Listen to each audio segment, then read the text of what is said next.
It's always the most heartbreaking thing to have shot a great shot and you realize afterwards that you had your white balance set incorrectly. And it's a very common problem. And of course, there are ways to fix it in color correction, but it's usually not very simple. And I always thought, wouldn't it be great to just have a plugin that would basically allow you to put color correction filters on your footage after the fact, just the way you would if you had a chance to put that color correction filter on your camera. So I came up with the white balance plugin, and this footage here, I'm just going to apply the plugin. This footage was obviously shot with the wrong white balance. It was a nice sunny day. We had this beautiful warm sun coming through the trees, but I had it on tungsten white balance, so of course it's very blue.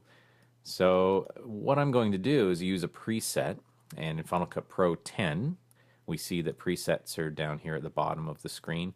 In the other hosts, like Premiere Pro or Final Cut Pro 7, you'll see the presets right up with the effect controls, near the parameter controls.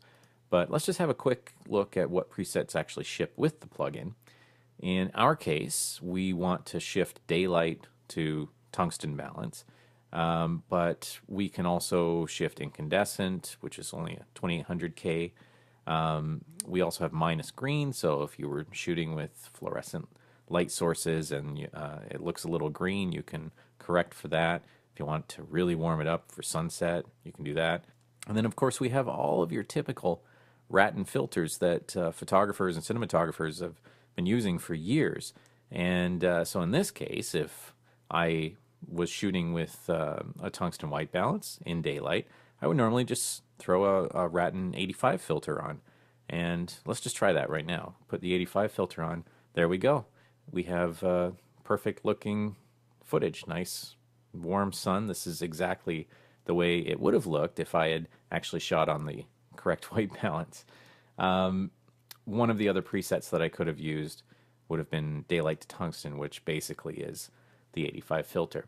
Let's have a look at what's actually going on here. Up in the controls, we see that we have a base color temperature. So in this case, what's happening is I'm telling the plugin that my base color temperature was daylight. So I'm putting in 5500 Kelvin.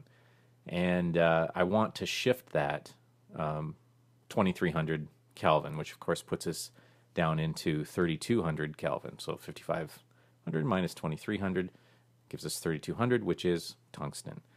And that's basically how it works. So this temperature shift is the main slider that you would use. So if I want to make this even warmer, then I would move it to the left even more. And I'm just shifting down the amount of Kelvin in degrees.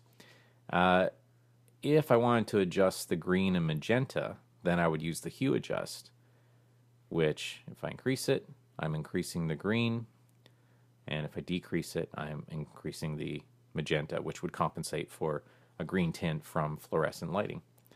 So that's the white balance filter. It's very simple. It's very easy to use for anyone who's ever done photography and used filters.